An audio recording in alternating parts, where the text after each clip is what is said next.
কিলা পাইলে তার গিয়ে আমরা হুরুবাই দুটা মানে টিউশনে করো টিউশনে নিয়ে তারা দিছি দেওয়ার বাদে আইতে সময় আমি সাইকেল লিয়ে আইয়া আর মানুষটার মুখ বান্ধা আর আত বান্ধা আসলো ফাও বান্ধা আসলো না তে আস্তা মারি মানুষটা মুখে তো আর মাতিতে পারে না মুখ বান্ধা তো বাদে আমি রুমালকে টান দিছি টান দেওয়ার বাদে খালি ওটা করা আমি গিয়ে আগে মানুষটারে উঠাইছি উঠানের বাদে কই আগে বাড়ির হাওলা করি বাদে কিতা হয় বুঝমু আগে বাদে তাই কইছেন রাস্তা বাই আটিয়া তাই কইছেন তুমি আমার আব্বার টান ফোন মারো আব্বার নম্বর আছে বাদে আমি কইছি তুমি আগে বাড়িতে আওয়ার বাদে কিতা করার লাগে তুমি টেনশন লইবার দরকারও নাই বাদে আগে তানরে বাড়িতে আনছি বাড়িতে আনার বাদে আপনারা ফোন করার বাদে আপনারা আইছেন খে কিছু খরচে করে এলা কিচ্ছু কইতে পারি না কিলা ফালাল ভাইছে রক্ত আছে শুনলো ও খালি হলো বুকুর মাঝে রক্ত লাগাইলে আসলো আর বাবা তোর সাদত আঙ্গুলটা তোরা খাটা আসলো কিতা নাম তার নাম কিতা নাম মাসুদ না কিতা নাম আসলো খানা পড়ে মাসুক না নি খানা পড়ে এমনি ও রাস্তার সাইডে ফালাই না না ফড়ে খানা জনগর মাদ্রাসাত পড়ুন তাই কেন জনগর মাদ্রাসা না জনগর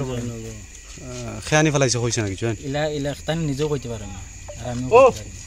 যিকোনো খবৰৰ বাবে যোগাযোগ কৰক 7099017330 লগতে 7099017110 নম্বৰত।